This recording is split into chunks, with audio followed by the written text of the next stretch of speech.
여기에다가 이러시면 안 돼요. 왜 안 돼요? 여기가 그쪽 땅인가 보죠? 제 땅이 아니라 공용 공간이잖아요. 공용 공간이든 말든 놀고 있는 빈 땅에다가 뭐 좀 심는 게 왜 안 된다는 거예요? 내 참 어이가 없네. 별게 다 난리야. 뭐라고요? 내가 상추 좀 심는 거랑 대기랑 무슨 상관이길래 이래요? 여기가 바로 제 집 앞이잖아요. 냄새도 나고 벌레도 날아다니고 그래요. 시끄럽기도 하고요. 댁은 라디오도 안 듣고 사나 보죠? 노래 싫어하는 사람은 처음 봤네. 그리고 냄새가 나면 얼마나 난다고 그래요? 그렇게 유별나게 살면 본인만 피곤하지? 오늘 이야기 속 주인공은 64세 양만호 씨입니다. 그리고 그가 사는 아파트 주민에 관한 이야기이죠. 양 씨는 말년에 이사한 아파트에서 황당하고도 재미있는 경험을 했습니다. 양 씨에게 이런 일이 있을 거라고는 생각도 못했습니다. 워낙 사람들과 갈등이 있는 걸 싫어하는 성격이라 웬만한 일이 있어도 참았기 때문에 누군가와 이렇게 다투거나 하는 일이 좀처럼 없었기 때문이었습니다. 아파트 화단에서 농사를 짓는 노인. 그게 바로 양 씨의 이웃이었습니다. 공용 공간에 그런 짓을 하는 것도 문제였지만 더 큰 문제는 그게 바로 양 씨의 집 앞이라는 것이었습니다. 냄새와 벌레 때문에 수없이 많은 다툼이 오갔습니다. 말년에 평생 살 집이라고 생각했는데 이사까지 고려했을 정도였습니다. 그런데 그런 아나무인 때문에 평화를 위협받고 피해자인 자신이 이사를 가야 하는 현실이 불합리하게 느껴졌습니다. 그래서 양 씨는 그 여자에게 눈에는 눈, 이에는 이가 무슨 말인지 알려주고자 했습니다. 양 씨는 평생 공장에서 일했습니다. 35년간 일하고 퇴직했는데 오래 서서 일했던 탓에 무릎이 성치 않았습니다. 그래서 퇴직 후 이사를 고려하게 되었습니다. 자식들은 이미 출가한 지 오래였고 두 사람만 사는데 넓은 집이 필요 없기도 했습니다. 무엇보다도 계단이 없는 저층으로 갈 생각이었습니다. 단독주택 같은 곳 어때요? 단독주택? 텃밭도 가꾸고 꽃도 심고 뭐 그러면 좋지 않을까? 다들 그게 꿈이던데. 당신 농사 지을 줄 알아? 꽃도 안 좋아하잖아. 그렇긴 하죠. 가꾸는 게 귀찮다며 집에 화분 하나 없었습니다. 다들 단독주택으로 가고 싶어 하니 생각한 것이겠지만 그랬다가는 후회하게 될 것 같았습니다. 그래서 양씨 부부는 오래 살던 아파트를 팔고 새 아파트로 이사하게 되었습니다. 평수는 훨씬 작지만 신축 아파트라 깨끗하고 단지가 넓어 시설적인 면에서는 전에 살던 곳보다 무척 좋았습니다. 애들 와서 놀기에도 좋네요. 1층이니까. 그렇지? 그것 때문에 1층으로 온 것도 있지. 딸들도 새 집에 방문해서 좋아했습니다. 다들 아이들이 있는지라 층간소음을 걱정하며 살고 있으니 말이죠. 양씨 부부는 여러모로 새 집이 마음에 들었습니다. 병원이나 시장, 공원도 모두 걸어서 갈 수 있는 위치였습니다. 노후에 살기에 참 좋다고 생각했습니다. 그리고 관리업체가 계절마다 꽃을 갈아 심어준다고 하니 단독주택에 살며 화단을 가꾸는 것보다 훨씬 좋을 것 같았죠. 선선한 바람이 불어 창문을 열었는데 창문 너머로 꽃향기가 흘러 들어오는 것 같았습니다. 은퇴해서 쉬고 있는 양씨 부부의 하루는 천천히 그리고 평화롭게 흘렀습니다. 하지만 그 평화가 오래가진 않았습니다. 어느 날부턴가 고요했던 일상의 변화가 찾아왔습니다. 거실 소파에 누워 낮잠을 자고 있었는데 열어놓은 창밖으로 사각거리는 소리가 계속해서 들려왔습니다. 이러다 멈추겠지 싶었지만 자꾸만 단잠을 깨웠죠. 그리고 이어서 웬 트로트 노래가 들렸습니다. 누군가 음악을 켜놓은 듯 했습니다. 그런데 그 거리가 상당히 가까운 듯 느껴졌습니다. 결국 양 씨가 몸을 일으켰습니다. 시끄러워서 깼어요? 아니, 밖에 누구야? 1층이라 지나가는 사람 소리도 종종 들리곤 했는데 이렇게 노래를 틀어놓는 사람은 처음이었습니다. 누가 벤치에 앉아서 노래 감상이라도 하나 싶었습니다. 양 씨가 거실 창을 향해 걸어가자 노래 소리는 더욱 커졌습니다. 누가 있어요? 아내가 뒤에서 물었습니다. 저게 뭐 하는 거지? 왜요? 저거 봐.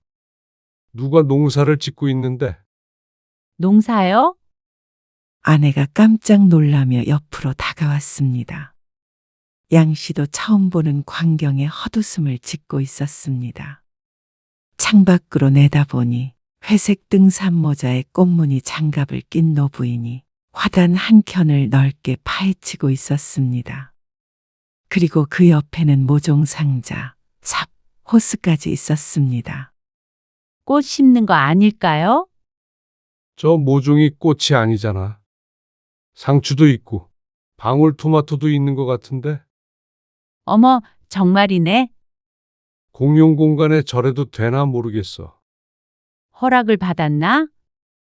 갈 때까지 창문 닫고 있자.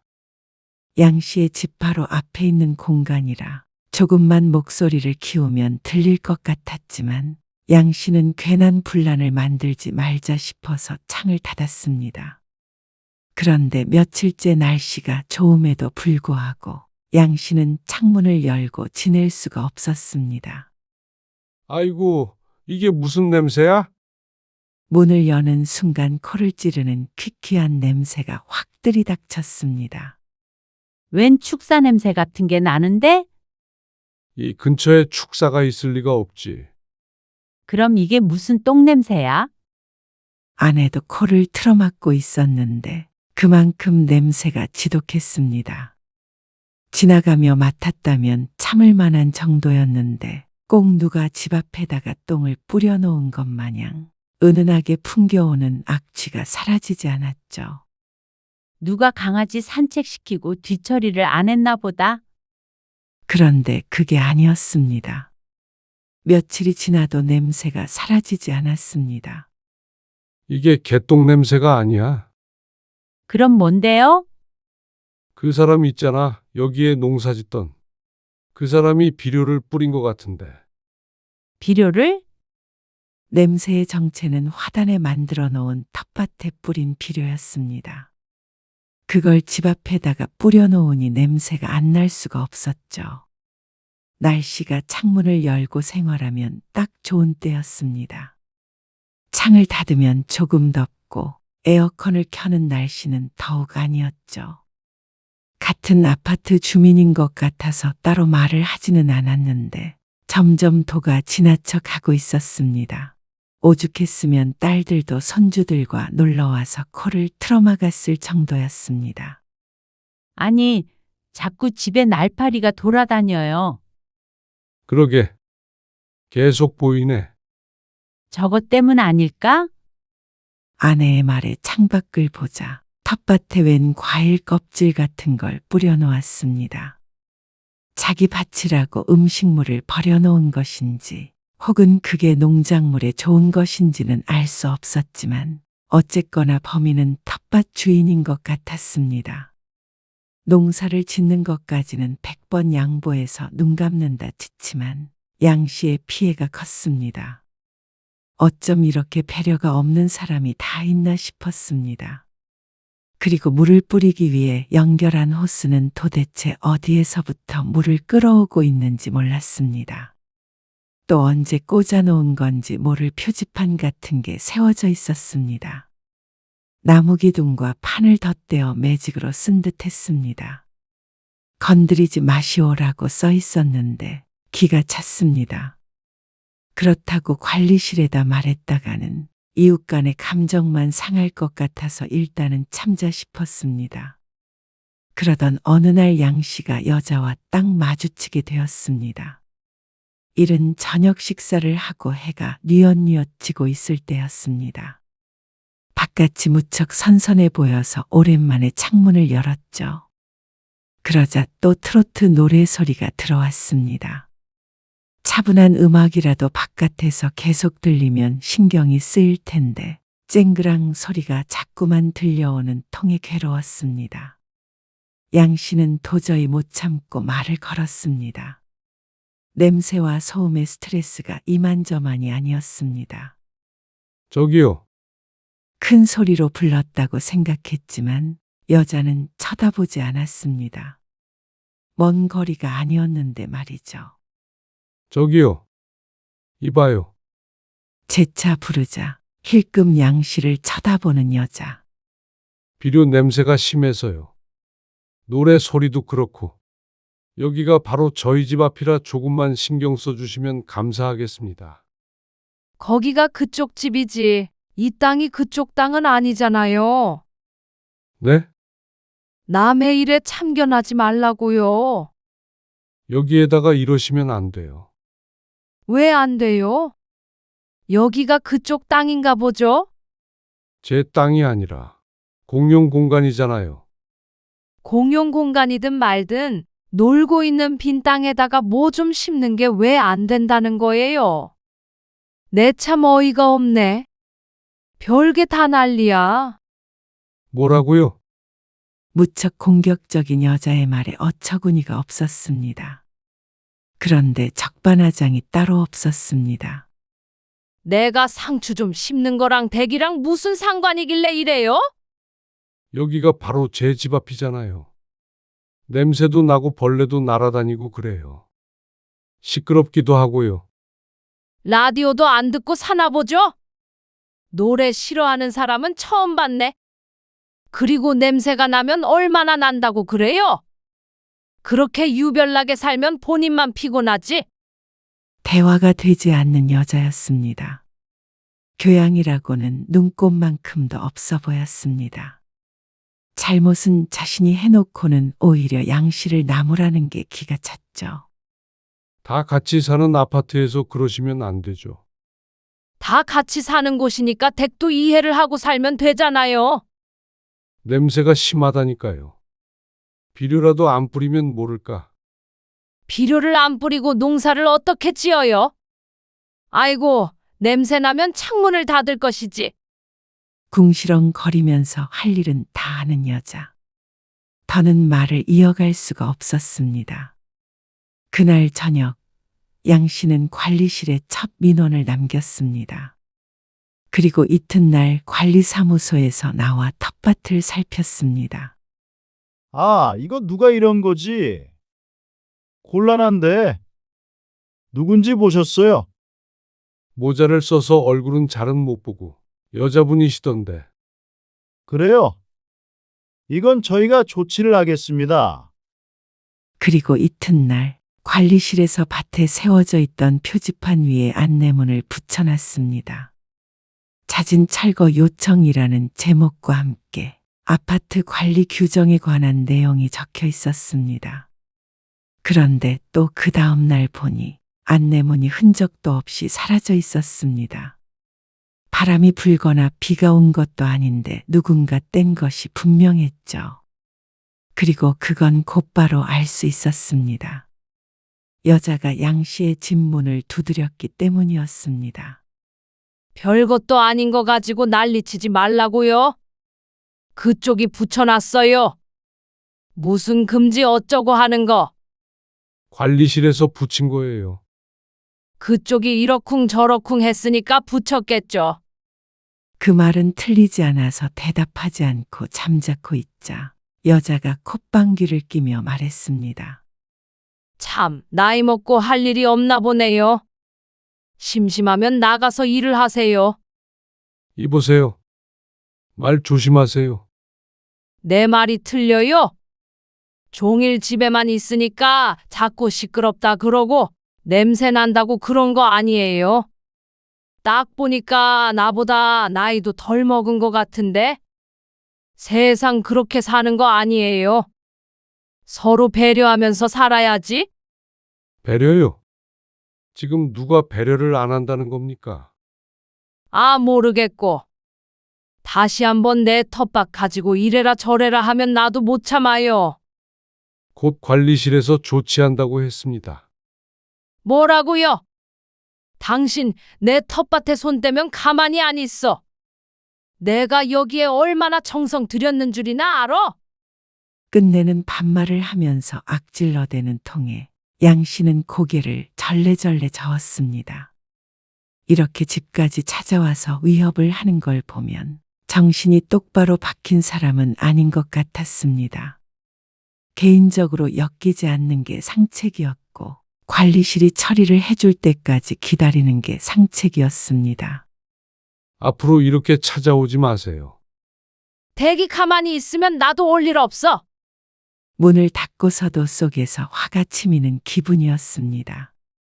좋게 대화로 해결해 보려고 했던 양 씨는 골치 아파졌다고 생각했습니다. 그러다가 며칠 뒤에 관리실 직원과 여자가 신랑이 하는 모습을 거실 창밖으로 보게 되었습니다. 아니, 내가 애써서 심은 걸 왜 치우라는 거예요? 여기다가 이렇게 텃밭 만들면 안 된다니까요. 참나? 나도 여기 사는 주민인데 이 땅 좀 쓴다고 누가 피해라도 봐요. 그 순간 양 씨와 여자의 눈이 딱 마주쳤습니다. 죽일 듯이 노려보는 그 눈빛에 찜찜한 기분이 들었습니다. 집까지 알고 있는 마당에 무슨 짓을 할 것만 같았습니다. 보통은 그런 생각까진 하지 않겠지만 몇 번 말을 섞어보고 나니 보통 사람은 아닌 것 같았죠. 이거 최대한 빨리 철거해 주세요. 아니, 수확할 때 되면 알아서 다 치울 텐데 왜 그러는지 모르겠네.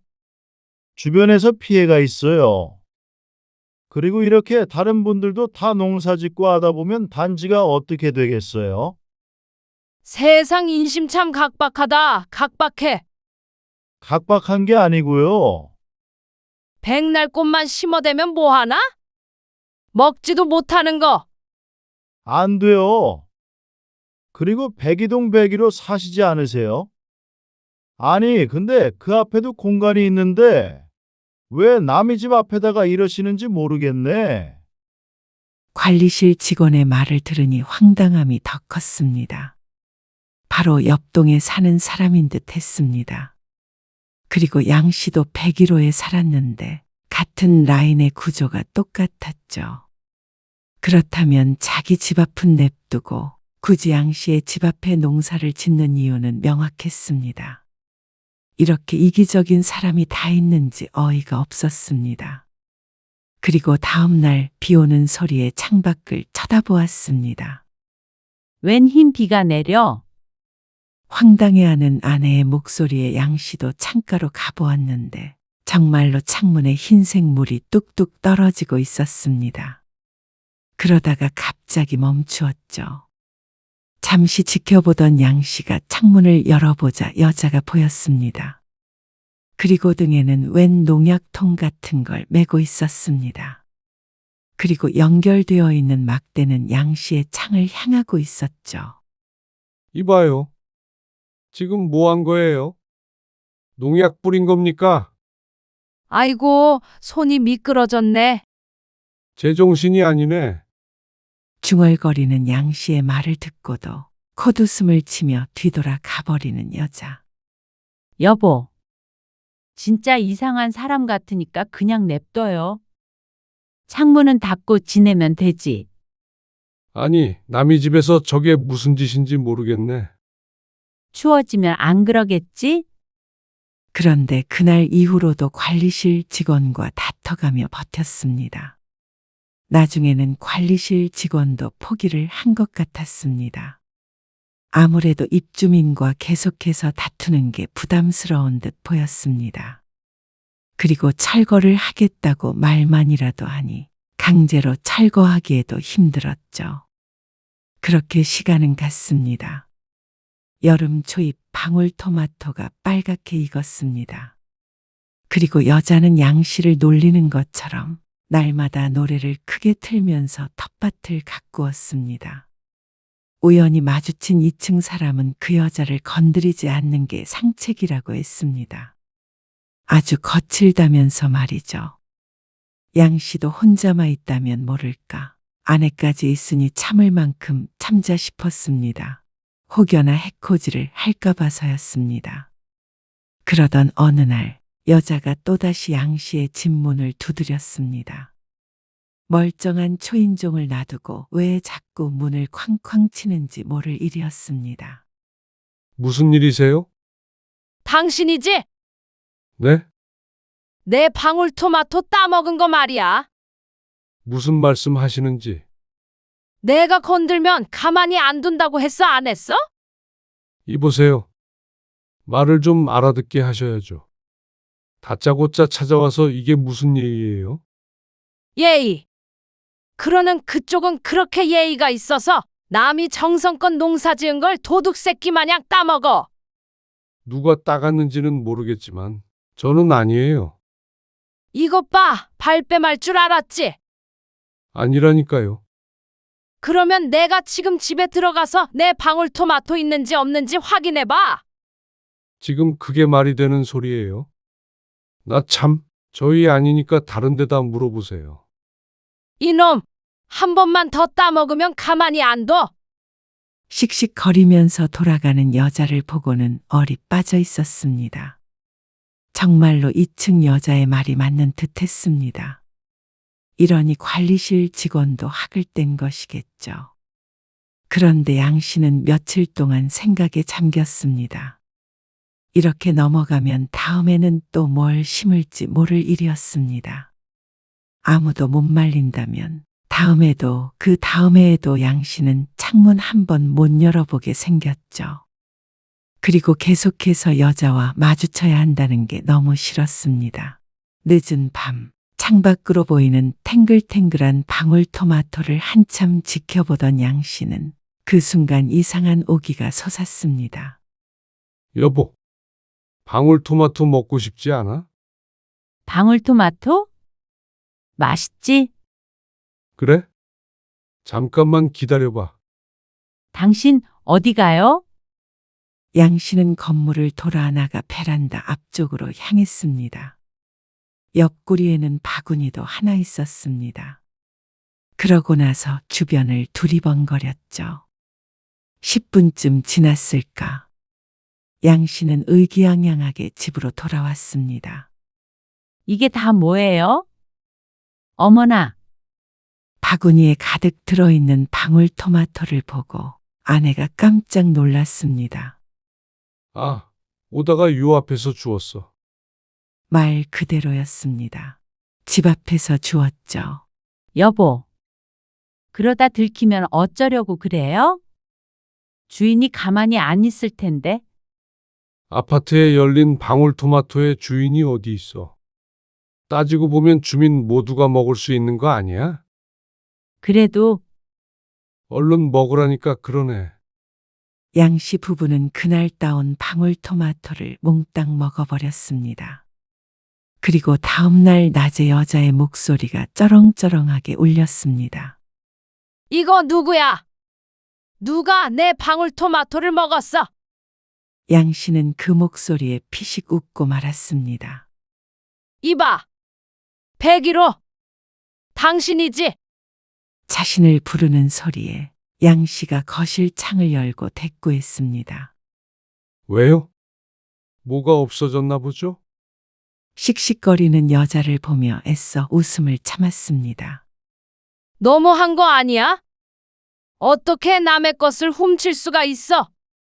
남의 땅도 훔쳐서 농사 짓는 사람도 있는데요. 이게 당신 땅이야? 굳이 따지고 보면 제 지분도 있죠. 그리고 방울토마토 제가 먹은 거 아닙니다. 증거 있어? 증거는 그쪽이 돼야죠. 제가 먹었다는 증거. 할 말이 없어졌는지 여자는 열받은 표정을 짓고서 돌아가 버렸습니다. 양 씨의 말대로 양 씨가 따갔다는 증거가 없으니 말이죠.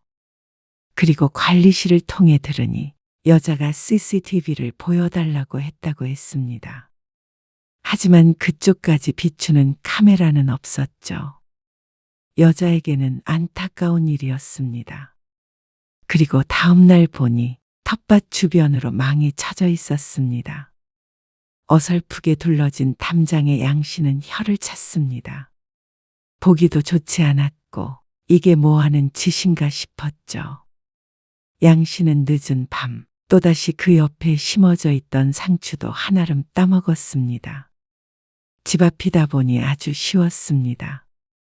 여자는 또다시 소리를 치고 난리가 났습니다.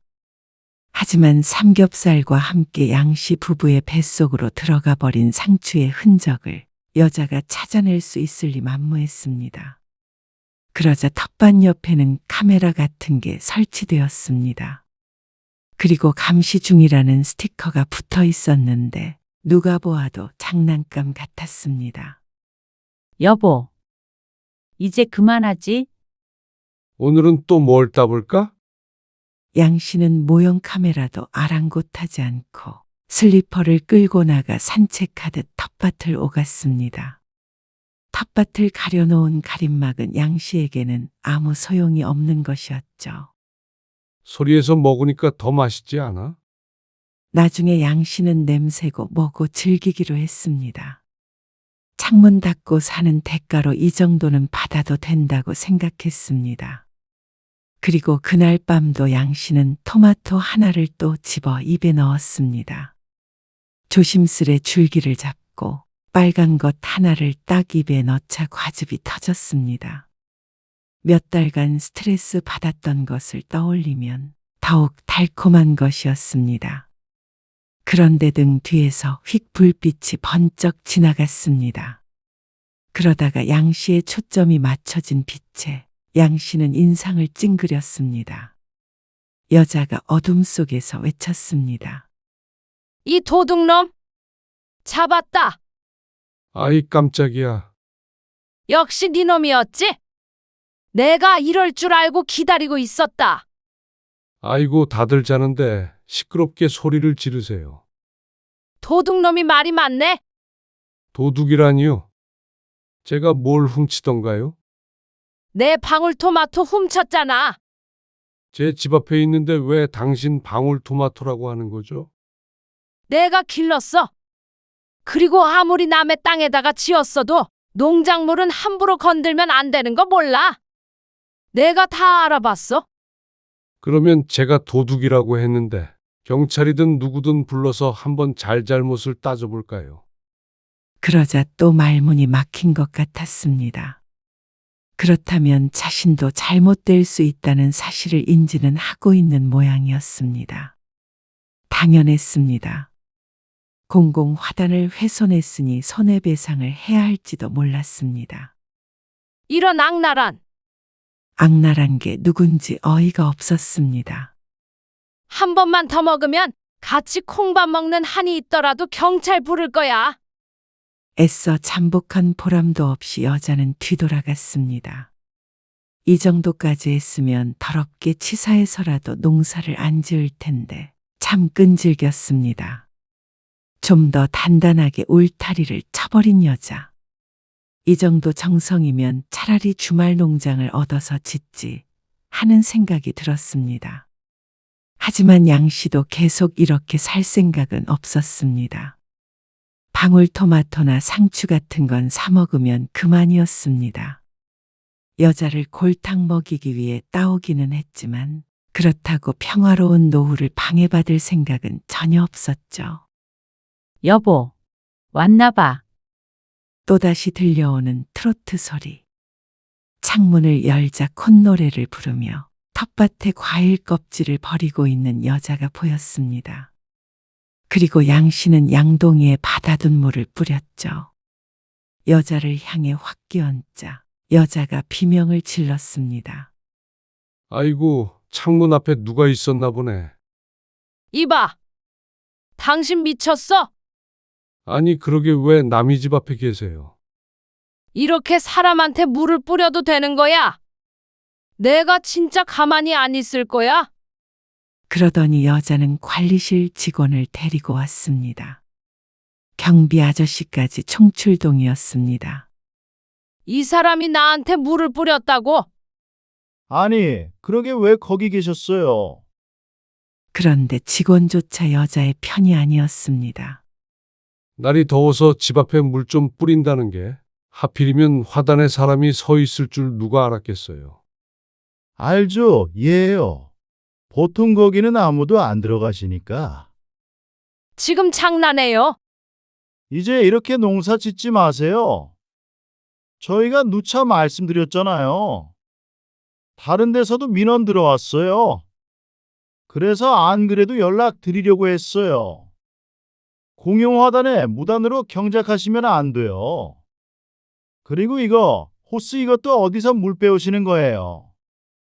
정말로 이러면 법적으로 큰 문제 생겨요. 내일까지 철거 안 하시면 저희가 강제 철거합니다. 알겠어요. 되려 경고까지 듣게 되니 여자는 거의 뒤로 넘어갈 것 같았습니다. 내가 내 걸 왜 치워? 어떻게 기른 건데?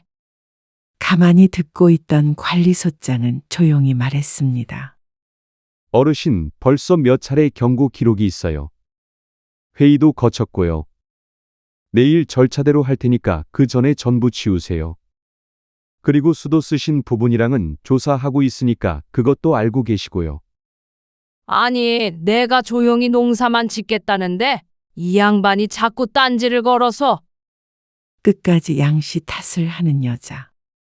그리고 내가 너무 억울해요. 농사 지은 거 이 아저씨가 다 먹었다고요. 그 말에 양씨는 어깨를 으쓱했습니다. 저 아니에요. 억울하시면 저기 CCTV 같이 보시던가요. 양씨가 모형 카메라를 보며 말하자 여자는 악소리를 지르며 발을 굴렀습니다. 비료 안 뿌리면 될 거 아니야? 노래도 안 틀면 되지? 하지만 양씨가 이래라 저래라 한다고 될 문제가 아니었습니다. 양씨 개인의 불만에 의한 것이 아니기 때문이었죠. 배째! 여자가 거의 드러놓을 듯이 굴었습니다. 그러자 모여있던 아파트 주민들이 하나 둘 손가락질을 하기 시작했습니다. 쑥덕거리는 그 소리에 아무리 얼굴이 두꺼운 여자라도 수치심을 느꼈는지 얼굴이 벌개졌습니다. 자꾸 이러시면 저희도 경찰 부릅니다. 경찰이란 소리에 여자는 화들짝 놀랐습니다. 관리사무소에서 일을 크게 벌리면 자신이 유리할 건 하나도 없다는 사실을 알고 있었죠. 이번 계절까지만이라도 좀 하게 해줘요. 그래도 정성껏 한 건데? 그러니까 정성껏 하는 것도 자기 땅에다가 하셔야죠. 이게 모두의 땅인데 아파트 주민들한테 치료라도 내셔야 그만하시겠어요. 뭐라고요? 치료요? 결국 남의 땅이잖아요. 결국 여자는 다음날 강제로 텃밭을 없애야 했습니다. 그리고 벌금을 물었는지 어쨌는지는 알지 못했습니다. 그 뒤로는 보이지 않았기 때문이었죠. 팻말이나 호스도 전부 없어졌고 모형 CCTV도 흔적도 없이 사라졌습니다. 그리고 삽으로 퍼낸 땅이 뒤집어져 있었습니다. 농작물은 흔적만 조금 남기고 없어졌습니다. 양씨가 창문을 살짝 열었습니다. 맑은 공기.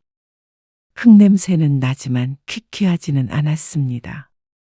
해가 내려앉자 관리업체 직원들이 와서 땅을 고르게 작업했습니다. 그리고 그날 저녁 무렵 동네 주민이 지나가며 하는 소리를 듣게 되었습니다. 사실 나도 여기서 방울토마토 몇 개 따먹었어. 어머, 나돈데. 괘씸하잖아. 알고 보니 농작물을 따간 건 양씨뿐만이 아니었죠. 그리고 여자가 이사까지 고려하고 있다는 말이었습니다. 아파트 전체에서 불만을 가지고 있던 사람들이 많았던 모양이었습니다. 텃밭도 양씨의 집 앞 한 곳이 아니었죠. 텃밭이 사라진 곳에 작은 표지판이 박혔습니다. 공용구역 무단 경작시 즉시 철거, 재발시 비용 청구. 이 팻말을 보고도 농사를 지을 강큰 사람은 없을 듯 했습니다. 비로소 양 씨는 평화를 되찾았습니다.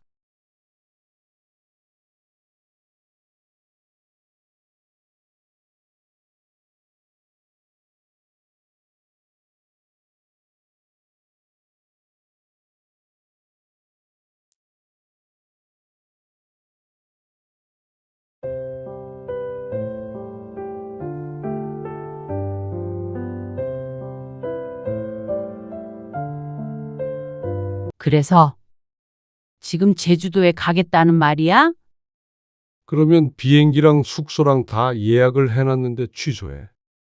취소를 못해? 그래도 나만 빠지면 이게 아무튼 곤란하잖아. 장인 장례식에 사위가 빠지는 건 안 곤란하고? 왜 이렇게 날카로워?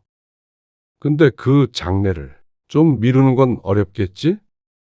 뭐? 아니, 왜 하필이면 오늘 돌아가시냐? 뭐라고? 그리고 솔직히 장인어른 오래 사셨잖아.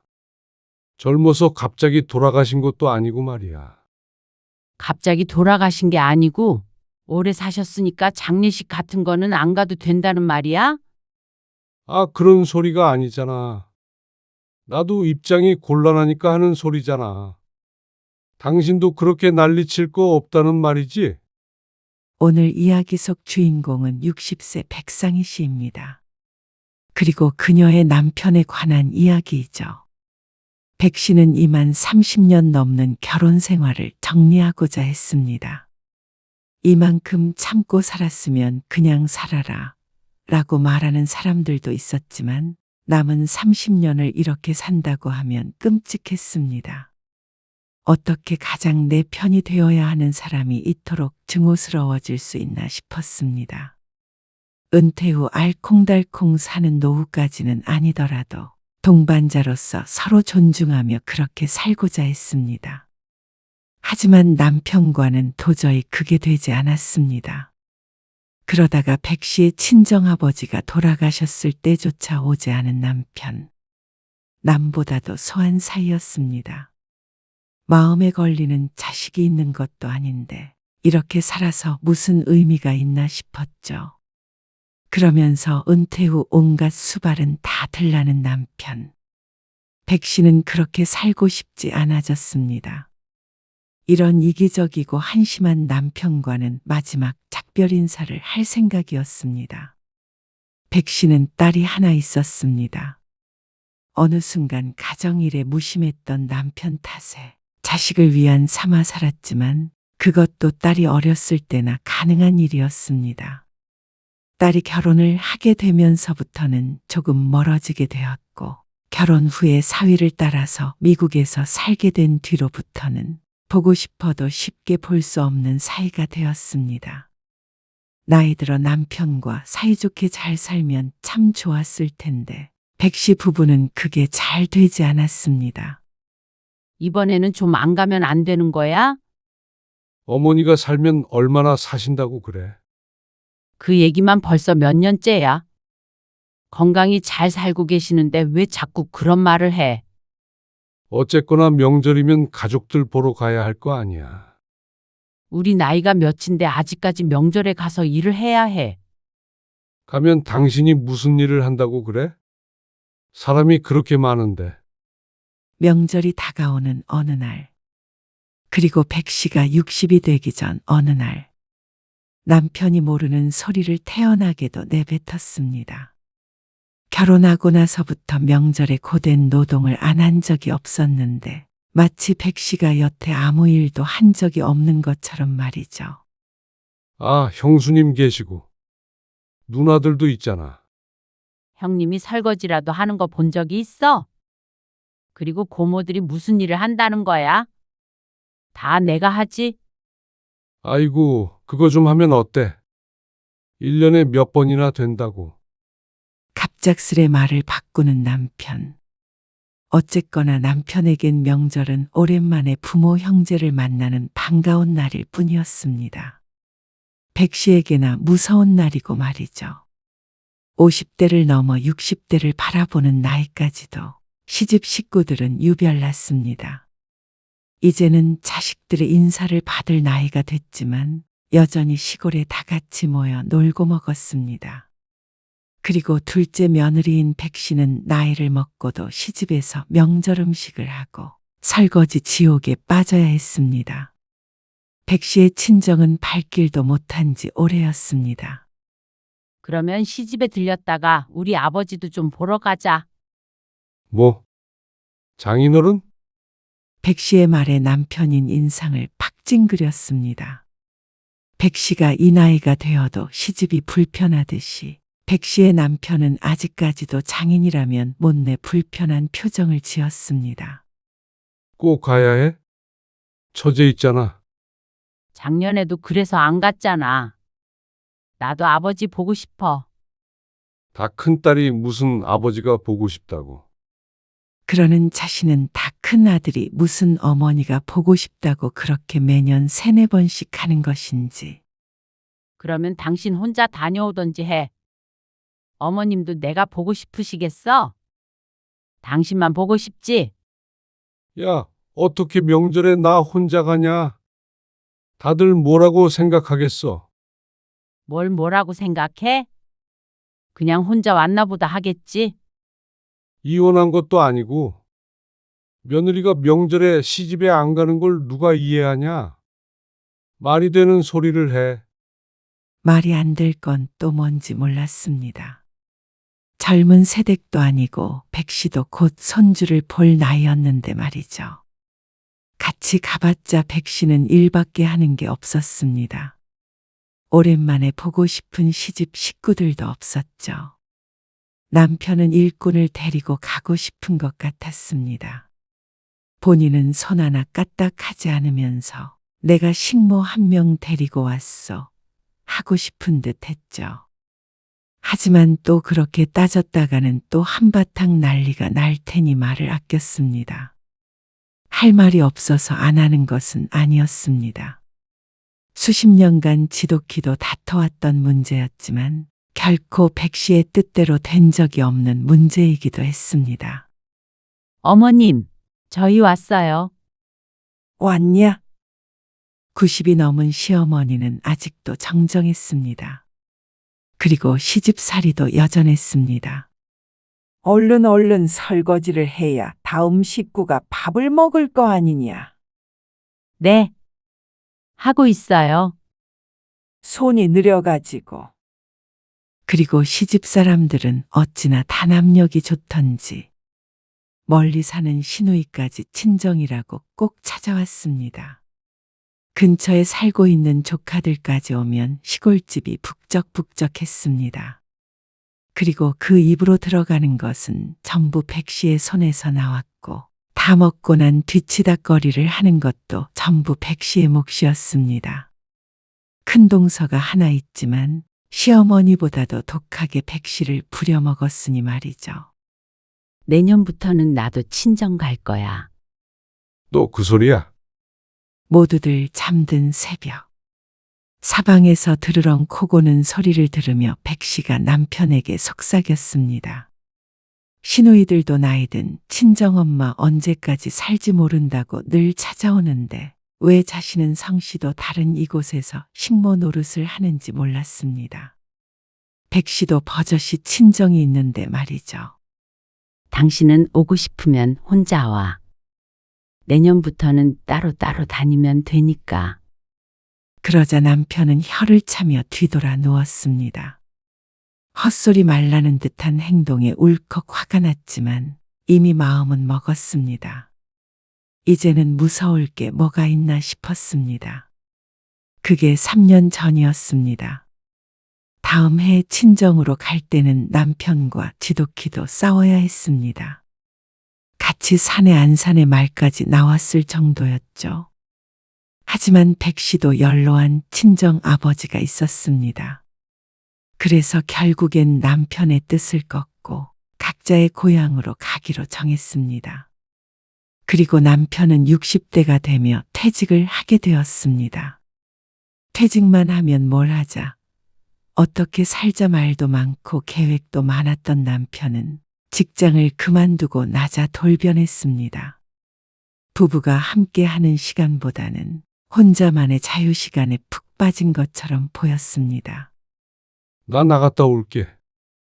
이번 주에는 집에 있는다고 했잖아. 약속이 갑자기 잡혔어. 또 골프 치러 가게? 그냥 놀러 가는 거 아니야. 사업적으로 엮인 사람이 있어서 미팅 가는 거지. 무슨 사업? 그러면 회사 나오고 쭉 쉬겠어? 골프도 다 그래서 치는 거야. 내가 뭐 당신만 두고 놀러 가나. 그리고 나 좀 그냥 냅둬라. 나도 나만의 시간이 좀 필요하지 않겠어? 말은 청산유수였습니다. 하지만 한다던 사업은 1년째 감감무소식이었고 골프만 치러 나갔다 하면 만취가 되어 돌아오기 일쑤였습니다. 그러니 백 씨가 예민하게 구는 것도 다 이유가 있었죠. 남편이 퇴직하고 나서 백 씨는 오히려 더 외로워졌습니다. 백 씨는 여전히 일을 하고 있었는데 남편은 쉬는 동안 집에 있는 경우가 적었습니다.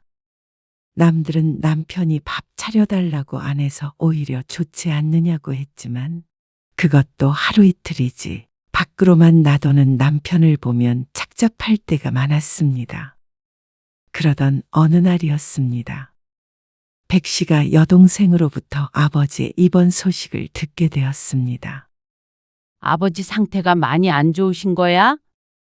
그 정도는 아닌데 그래도 연세가 있으시잖아. 어디가 어떻게 편찮으신데? 아직 잘 모르겠어. 검사를 이것저것 하긴 했는데 위에 염증도 있고. 자세한 건 결과가 나와봐야 알 것 같아. 금요일 저녁에 일 끝나고 갈게. 그래. 알았어. 백 씨가 전화를 끊고 잠시 고민했습니다. 이번 주에 남편이 약속이 있다고 했던 것 같은데 그게 금요일인지 토요일인지 헷갈렸습니다. 그러다 이내 고개를 저었습니다. 금요일이던지 토요일이던지 백 씨의 아버지가 입원을 했다는데 하루 정도는 시간을 빼줄 거라고 생각했습니다. 그런데 퇴근해서 소파에 누워있는 남편에게 말했더니 예상치 못한 대답을 했습니다. 장인어른이? 그래. 그래서 금요일에 일 끝나고 한번 가봐야 할 것 같아. 그래. 다녀와. 어? 나 혼자 다녀오라고? 그러면 나까지 가? 그럼 안 가? 아이, 그 먼 데까지 뭐하러 둘씩이나 가. 여보, 남편의 대꾸가 너무 황당했습니다. 멀기로 따지자면 백 씨의 시집이 훨씬 멀었습니다. 그런데 명절에 내려갈 땐 죽어도 혼자 안 가겠다던 남편이 그런 말을 하니 웃기기까지 했습니다. 다른 일도 아니고 장인어른이 입원을 했다는데 이렇게 시큰둥할 수가 있나 싶었습니다. 백 씨는 시어머니가 어디가 편찮으시다, 뭐 때문에 입원하셨다 하면 무조건 같이 내려가야 했었는데 말이죠. 당신 정말 안 갈 거야? 금요일 당일이 되었을 때였습니다. 일을 일찍 마치고 왔는데 남편은 꿈쩍도 하지 않았습니다. 내려가면 자고 와야 하잖아. 다시 와도 되지. 장거리 운전하면 피곤해. 그냥 당신 혼자 내려가서 처제네 집에서 자고 와. 나까지 가면 처제가 불편해할 거 아니야. 백 씨의 여동생을 걱정해 주는 듯 보이지만 가기 귀찮아하는 기색이 역력했습니다. 속이 부글부글 끓었습니다. 어쩌면 이런 남자랑 결혼해서 30년간 살았나 싶었습니다. 백 씨의 친정엄마가 돌아가셨을 때는 이 정도는 아니었습니다. 워낙 사위에게 잘했던 장모라 그런지는 몰라도 조금은 신경 쓰는 모습을 보여줬습니다. 지금 하는 행동을 보면 그게 너무 오래전 일이라 백 씨의 기억이 미화되었을 수도 있었습니다. 갔다가 내일 일찍 같이 오는 것도 싫어. 근처 호텔에서 하룻밤 묵으면 되잖아. 에이 진짜. 난 내일 아침 일찍 약속 있어. 무슨 약속? 골프.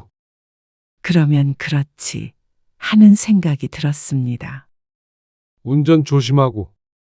남편은 백 씨를 향해 걱정하는 듯 무심한 말 한마디를 던졌습니다. 백 씨가 떠나면 누워서 TV나 볼 것이 뻔했는데 그럼에도 갈 의지가 전혀 보이지 않았습니다. 결국에 백 씨는 혼자서 차를 몰아 고향으로 향할 수밖에 없었습니다. 가는 길이 어찌나 서럽던지 아버지의 이번 소식이 남편의 골프 약속만도 못한 것 같아서 마음이 아렸습니다. 남편이 아버지를 걱정하지 않아서 그런 것은 아니었습니다. 어쩌면 남편의 무시는 아버지를 향한 것이 아니라 아내인 자신을 향한 것이었습니다. 아내를 전혀 존중하지 않으니 그 아버지가 대수일 리가 없었습니다. 그렇게 생각하자 고향으로 향하는 길이 더욱 외로웠죠. 숨이 안 쉬어진다고 답답하다고는 여러 번 말했는데 내가 더 잘 봤어야 했던 건데 속상하고 슬퍼. 본인을 탓하는 여동생의 말에 백 씨는 더 미안해졌습니다. 가까이 산다는 이유만으로 부모님을 혼자 돌보게 됐으니 말이죠. 아니야.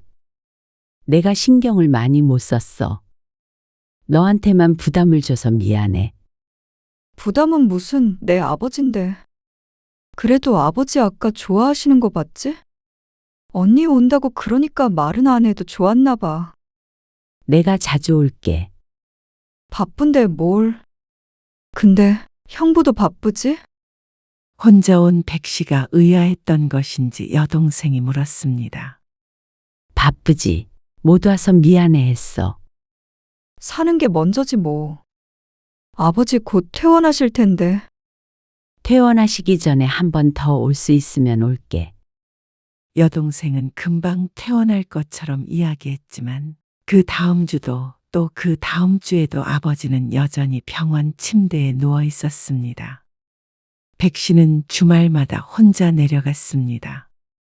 아무래도 아버지의 상태가 심상치 않은 것 같아서 말이죠. 어느 순간부터는 산소호흡기를 하고 있었는데 그 모습이 곧 돌아가시기라도 할 것처럼 보였습니다. 여보, 이번 주말에는 같이 좀 가자. 아버지 상태가 점점 위중해지자 남편에게 말했습니다. 금방 퇴원하시는 거 아니었어? 하지만 남편은 전혀 관심이 없는 듯 보였습니다.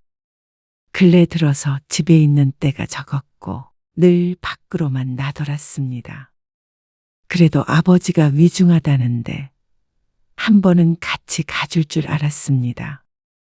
단 한 번도 안 갈 줄은 몰랐죠. 당신, 우리 아버지 걱정해달라는 소리는 안 하는데. 그래도 사위로서 책임감은 좀 있어야 하는 거 아니야? 그러자 남편이 심드렁하게 말했습니다.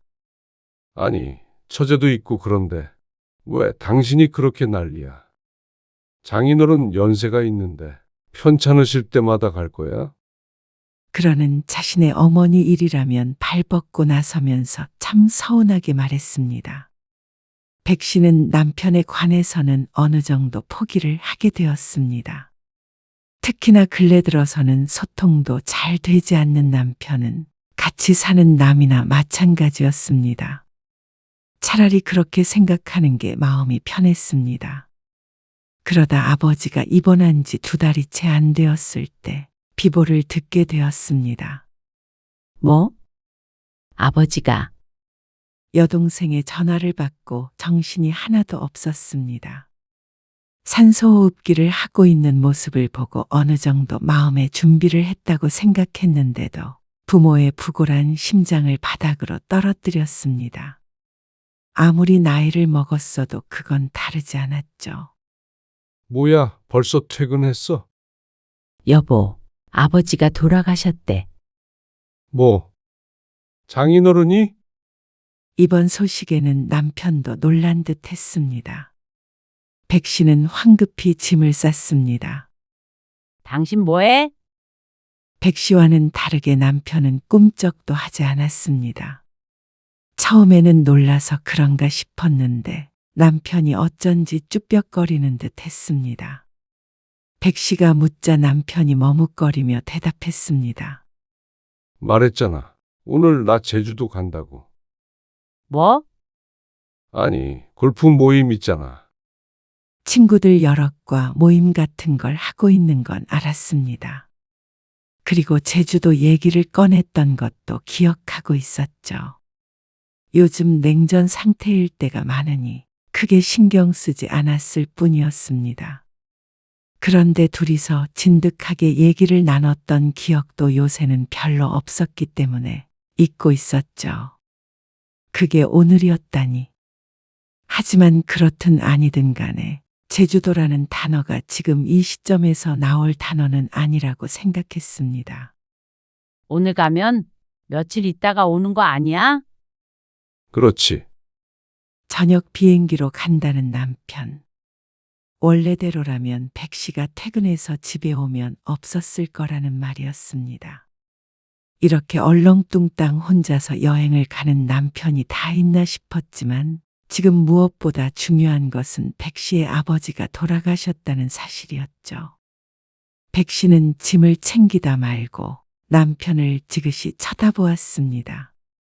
정말 진심으로 하는 말인가 싶어서 말이죠.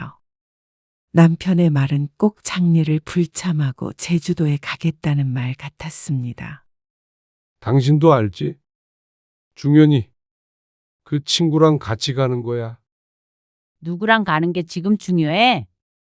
2달 전부터 약속했던 거란 말이야.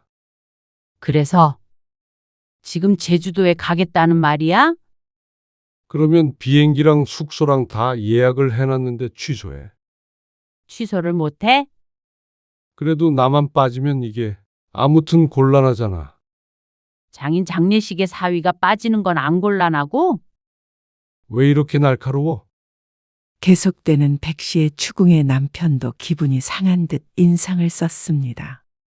그런데 말투를 가지고 꼬투리를 잡으니 할 말이 없었습니다. 지금 이런 실랑이를 하고 있는 것조차 어이가 없고 화가 났습니다. 어디서부터 어떻게 설명을 해야 잘못됐다는 사실을 알 것인지 몰랐습니다. 그 장례를 좀 미루는 건 어렵겠지? 뭐? 아니, 왜 하필이면 오늘 돌아가시냐? 뭐라고? 그리고 솔직히 장인어른 오래 사셨잖아. 젊어서 갑자기 돌아가신 것도 아니고 말이야. 갑자기 돌아가신 게 아니고 오래 사셨으니까 장례식 같은 거는 안 가도 된다는 말이야? 아, 그런 소리가 아니잖아. 나도 입장이 곤란하니까 하는 소리잖아. 당신도 그렇게 난리칠 거 없다는 말이지? 난리? 지금 내가 난리치는 거야? 당신이 난리치는 거야? 백 씨는 더 이상 남편과 대화하기를 포기했습니다. 남편은 이미 마음을 정한 듯 보였습니다. 당연히 같이 내려갈 거라 생각했던 백 씨의 탓인 듯 했습니다. 이렇게 오래 같이 살았는데도 남편을 몰랐던 백 씨의 잘못이었죠. 최근 들어 실망스러운 모습을 많이 보긴 했지만 인간이 이 정도로 바닥일 거라고는 생각하지 못했습니다. 퇴직 후 자신의 인생을 찾겠다며 집은 내팽개치고 살아도 이해하려고 노력을 했습니다. 자기 멋대로 혼자만 잘 살려고 했어도 그래도 부부간의 정은 남아있다고 생각했죠. 하지만 어쩌면 모든 것이 백 씨의 착각일 뿐일지도 몰랐습니다. 그렇게 믿고 싶었던 것이었죠. 백 씨는 남편에게 말없이 집을 나섰습니다. 그런데 남편도 붙잡지도 또다시 설득하려고 하지도 않았습니다. 백 씨도 이제 더 이상 남편에게 아무것도 바라지 않았습니다. 언니, 어떻게 혼자 왔어? 그렇게 됐어. 여동생은 더는 캐묻지 않았습니다. 그동안 병문안 한 번 안 온 형부에게 여동생조차 기대가 없는 듯 했습니다. 그리고 백 씨의 표정이 너무 처참해서 더는 묻지 못했을 것이었습니다. 제부가 고생이 많네. 미안해. 아니야. 아버지랑 각별했잖아. 딸만 둘이고 친척도 많지 않아 여동생의 남편이 굳은 일을 도맡아 했습니다. 1년간 아버지를 모시고 살기도 했고 참 고마웠습니다. 많이 울어 눈가가 빨간 것을 보니 자신의 남편과 너무 비교가 됐습니다. 혼자서 온 것도 창피했고 서글펐고 미안했습니다. 그리고 아버지도 아버지이지만 스스로가 불쌍했습니다. 둘째 날에는 미국에 있던 딸과 사위도 왔습니다. 일 때문에 오래 머무르지 못하고 다음 날 돌아가야 했지만 그래도 할아버지가 돌아가셨는데 당연히 와봐야 하는 거 아니냐고 말했죠. 그런데 아버지가 없다는 사실에 의아한 듯 했습니다. 아빠는 언제 오신대요? 그리고 그 질문은 백 씨가 지겹도록 들은 것이었습니다. 이 집 큰 사위는 왜 안 왔어? 이혼했나? 장례식장에서 친척들과 다른 조문객들이 하나같이 물었습니다. 사정이 있어서. 그때마다 백 씨는 어색하게 웃으며 둘러대야 했습니다. 속으로는 얼굴이 화끈거렸고 치욕스럽기까지 했습니다. 딸에게조차 백 씨는 거짓말을 할 수밖에 없었습니다. 급한 일이 있어서 못 왔어. 하지만 곧 남편과 통화를 했는지 딸은 분개했습니다. 아니, 아빠 어쩜 이럴 수가 있어요? 아니, 도대체 이게 말이 되나? 얼이 빠져 보이는 딸을 보니 백 씨는 오히려 덤덤할 수 있었습니다. 제주도에 가셨다는 거예요, 지금? 딸은 제주도라는 단어를 특히 숨죽여 조용히 내뱉었습니다. 혹여나 누가 듣기라도 한다는 듯이 말이죠. 그래. 골프 치러. 그러자 딸은 눈을 질끈 감았습니다. 그 모습을 보고 백 씨는 작게 한숨을 쉬었습니다. 미국에서 날아온 딸에게 부끄럽지도 않은지 남편은 백 씨에게 연락 한 통이 없었습니다. 아주 즐거운 시간을 보내고 있는 것 같았죠. 다음 날 딸은 돌아갔습니다. 발걸음이 떨어지지 않는 듯 했지만 백 씨는 의외로 괜찮았습니다. 마음속에서 무언가 정리가 된 기분이었습니다. 어쩌면 홀가분한 것 같기도 했습니다. 장례를 마치고 돌아온 날, 집엔 아무도 없었습니다. 백 씨는 식사도 하지 않고 잠만 잤습니다. 그리고 그 다음 날, 현관문 열리는 소리가 났고 잠시 뒤에 남편이 안방 문을 열고 들어왔습니다. 여보, 자. 백 씨가 대답하지 않자 남편이 조심스럽게 다시 한번 물었습니다. 장인어른 잘 보내드렸어? 궁금은 해? 그제서야 대꾸하는 백 씨에게 남편도 할 말이 없는지 멋쩍은 기색이었습니다. 그러는 당신은 즐거운 시간 보냈어? 에이, 장인어른 돌아가셨는데 내가 거기서 웃고 즐겼겠어? 당연히 신경 쓰이고 슬프고 그랬지.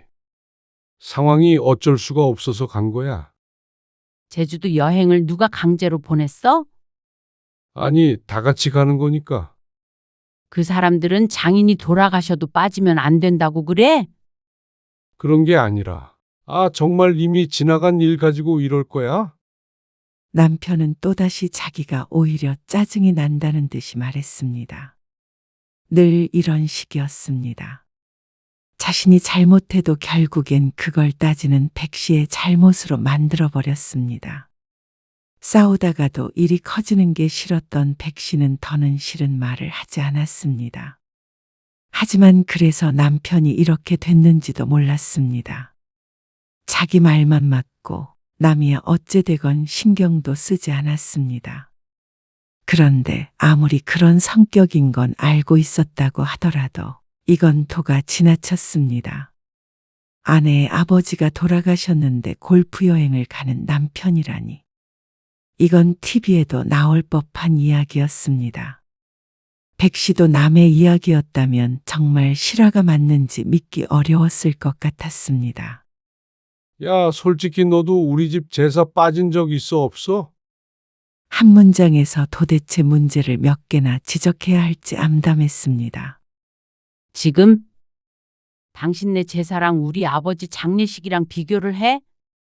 크게 다를 건 없지, 뭐. 우리 아버지 장례식은 단 한 번뿐이잖아. 당신 아버지 돌아가셨을 때 내가 어떻게 했는지는 기억 안 나?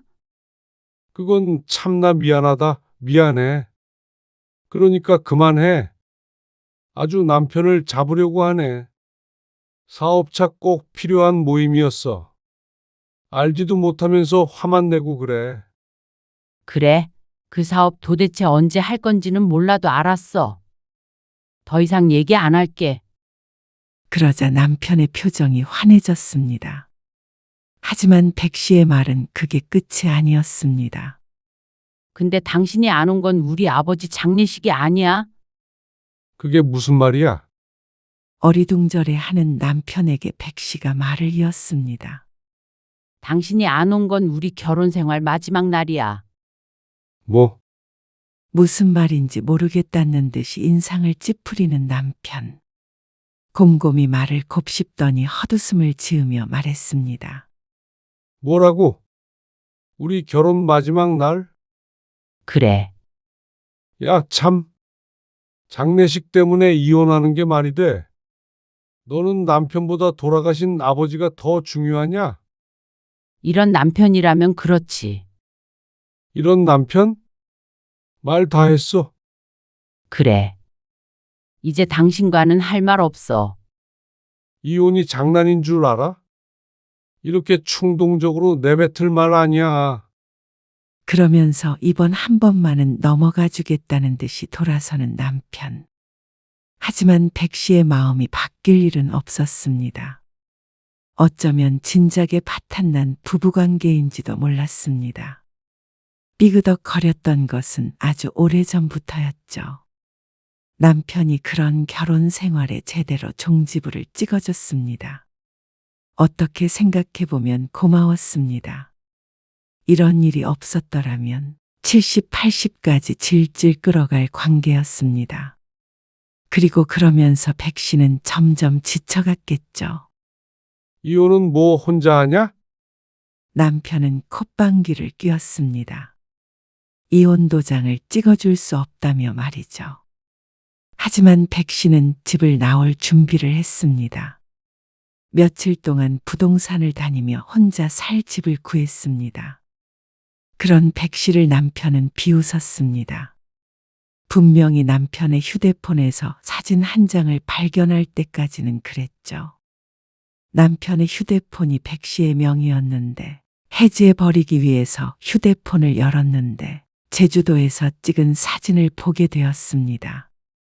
날짜를 보니 아버지의 장례가 있던 때였습니다. 배경은 제주도 골프장이었죠. 그리고 옆에서 웃고 있는 것은 종연인지 중연인지 하는 친구나 다른 지인들이 아니라 한 여성이었습니다. 다 같이 갔는지 둘만 갔는지는 모르겠지만 함께 골프 여행을 갔다는 건 알 수 있었습니다.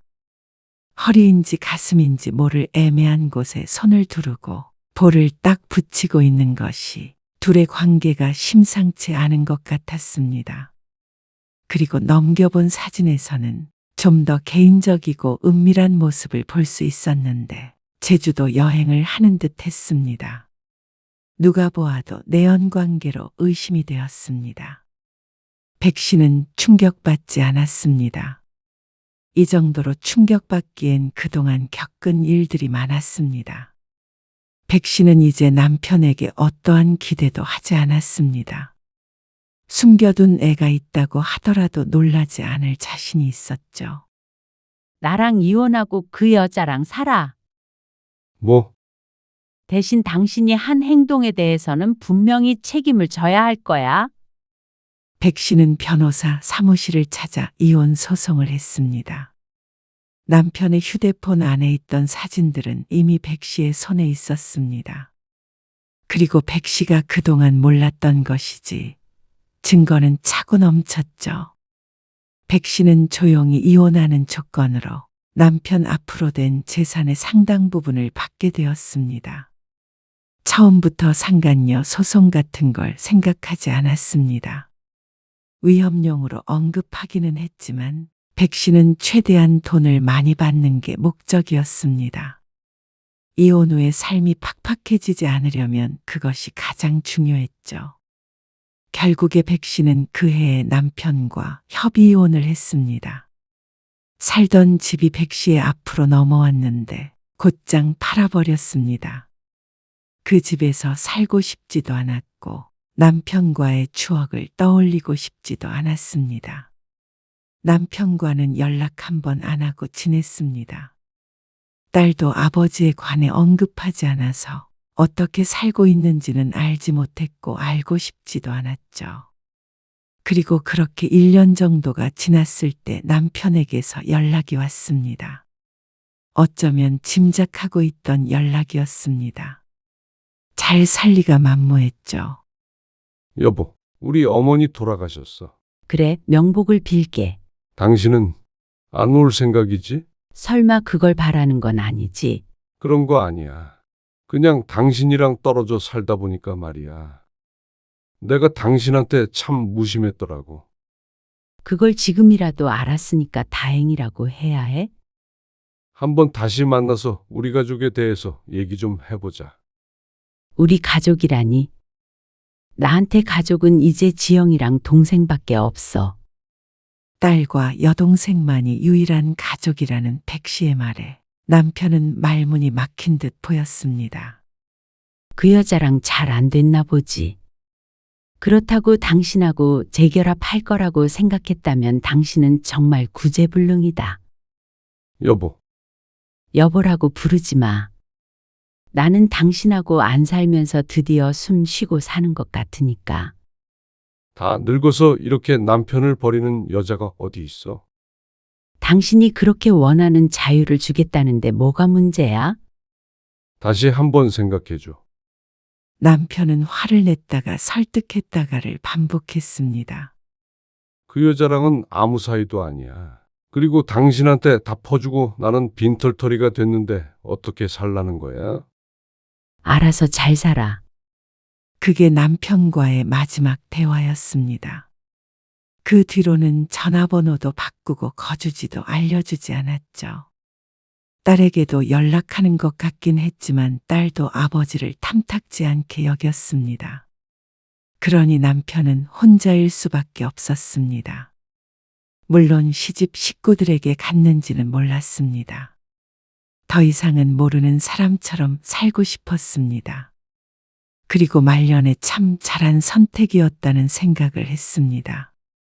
이혼하고 난 뒤 오히려 경제적으로 어렵지 않았고 누구의 눈치도 안 보고 살 수 있었습니다. 남들이 황혼이혼 하는 게 어쩌면 이해가 가기도 했습니다. 백 씨는 드디어 행복할 준비가 된 것 같았습니다.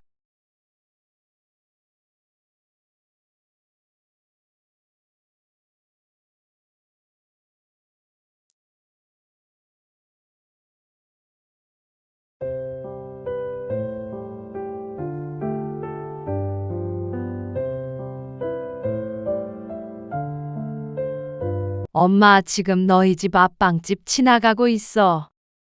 저희 집 앞이요? 근처에서 약속이 있었거든. 그래서 집에 돌아가는데 유찬이 생각이 나서 말이야.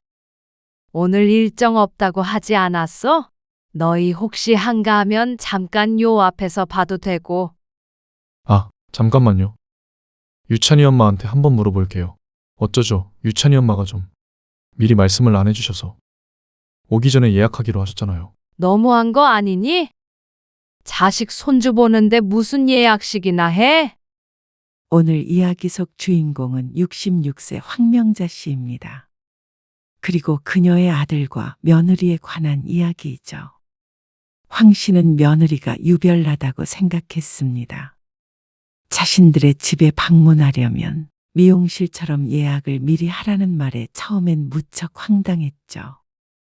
그래도 예약제라는 말이 조금 부담스럽지만 방문 전에 미리 약속을 잡으라는 뜻으로 해석하면 이해 가능한 일이라고 생각했습니다. 요즘 사람들은 이런 식으로 하나보다 생각하면 큰 갈등은 없을 거라고 생각했죠.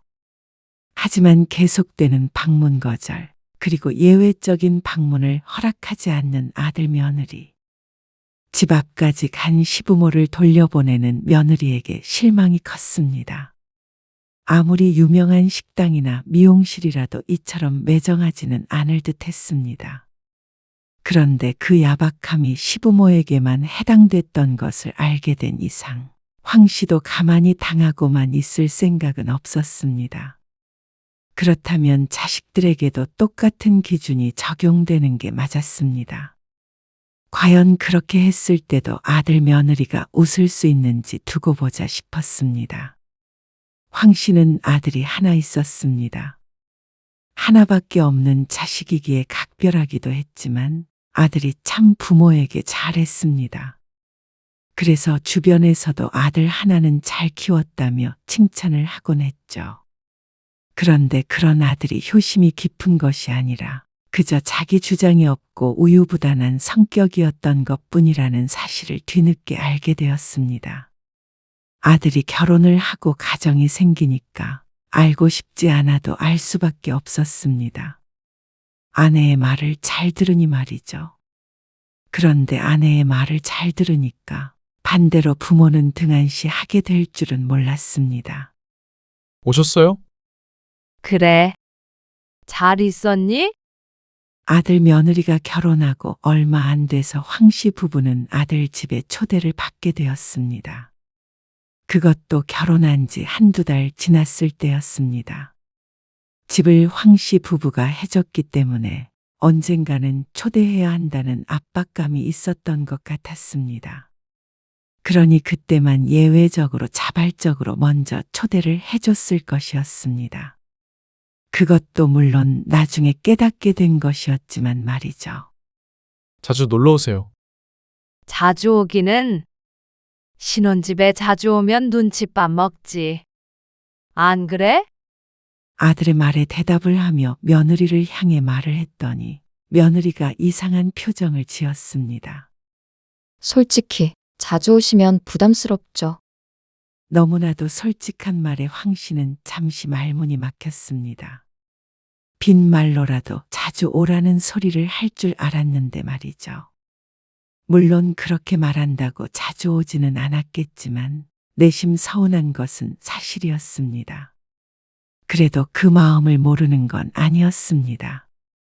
황 씨도 만약 시부모가 너무 자주 방문한다면 부담스럽고 불편할 게 당연했으니 말이죠.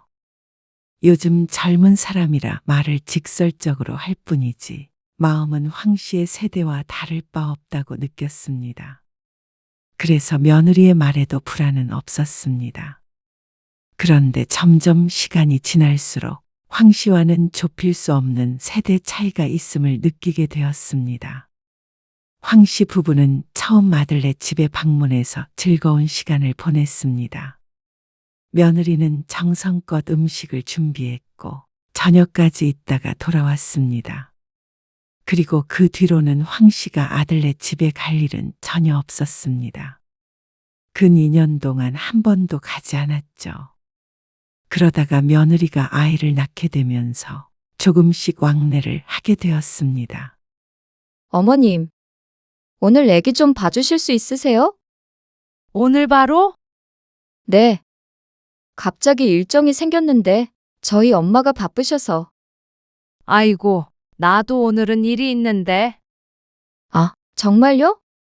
실망스러운 며느리의 목소리를 듣고 있자니 황 씨도 고민이 되었습니다. 부부 동반 모임이 있어서 나가봐야 하는데 만약 사돈이 애를 봐주지 못한다면 애는 어떡하나 걱정이 되었죠. 몇 시까지 봐야 하는데? 집에 돌아오면 저녁 8시쯤 될 것 같아요. 그러면 모임도 거의 끝날 시간이 다 될 때였습니다. 하지만 달리 방법이 없는 것 같았습니다. 어쩔 수 없지. 그러면 내가 갈게. 정말요? 감사해요. 미리 말해줬으면 일정을 조정했을 텐데 황 씨도 조금 곤란한 상황이 맞기는 했습니다. 하지만 사람이 살다 보면 갑작스레 일이 생기는 경우가 있기 마련인데 미리 말을 안 해줬다고 단칼에 거절하는 것은 너무 야박한 것 같았죠.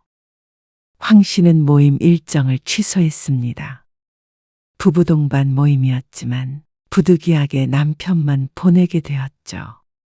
대신에 아들네 집에 가서 어린 손주를 봐주었습니다.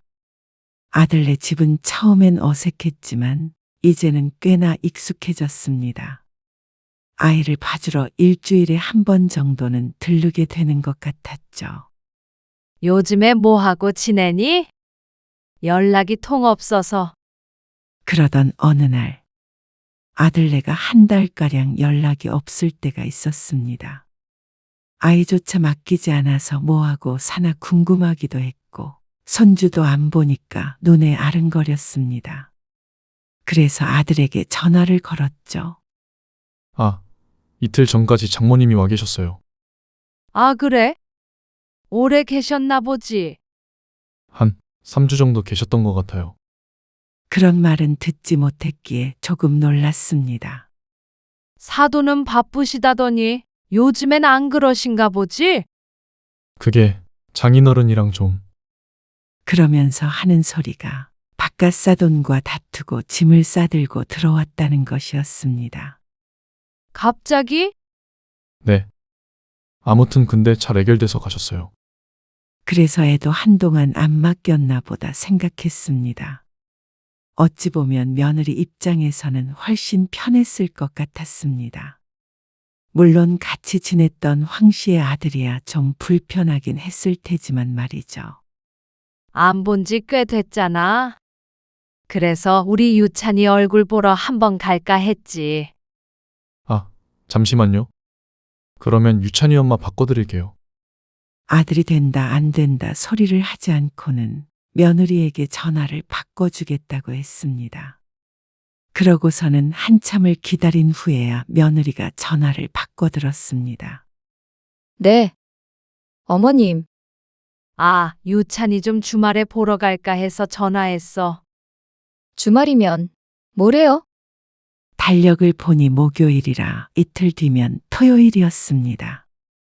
그래서 그렇다고 대답하자 며느리가 잠시 말이 없더니 한숨을 푹 내쉬었습니다. 그건 좀 곤란할 것 같아요. 안 돼? 약속 있니?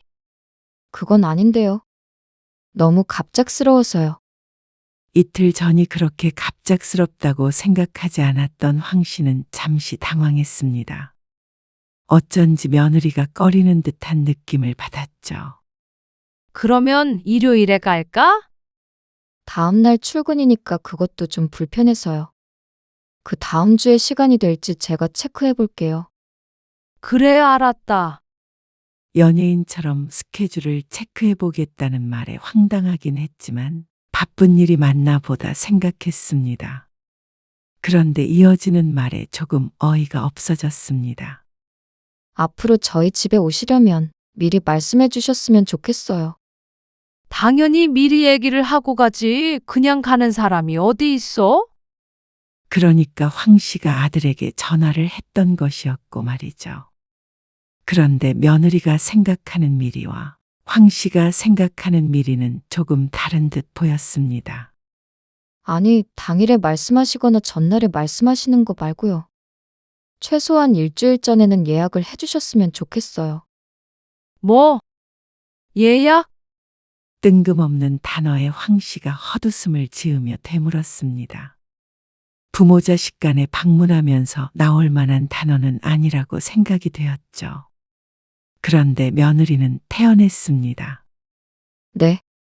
예약이요. 그래야 저희도 스케줄 체크 미리 하고 조율하고 그러죠. 아, 그래. 상식적인 말을 참 상식적이지 않게 하는 재주가 있다고 생각했습니다. 그냥 최소 일주일 전에는 말씀해 주셔라 했으면 알아들었을 텐데 예약을 하라는 말에 자연스럽게 미용실 같은 게 떠올랐죠. 유찬이 아빠 바꿔드릴게요. 며느리는 용건은 끝났다는 듯이 다시 아들을 바꿔주었습니다. 아들도 며느리가 하는 소리를 들었을 텐데 별말이 없는 걸 보니 며느리와 생각이 같거나 생각이 아예 없는 것 같았습니다. 요즘 애들은 다 그런가? 요즘 애들이라 그런 거겠어? 그냥 개인적인 성향이 그런 거겠지. 근데 그게 편하다면 거기에 맞춰야지. 뭐. 남편은 황 씨의 말을 듣고 며느리가 하자는 대로 하자고 했습니다. 조금도 서운하지 않은 것 같았죠. 또 남편의 말대로 그렇게 생각하면 크게 섭섭할 건 없을 것 같았습니다. 미리 예고를 해달라는 말을 그런 식으로 표현하나 싶었죠. 그런데 그놈의 예약이라는 게 유명한 맛집보다도 힘들 줄은 몰랐습니다.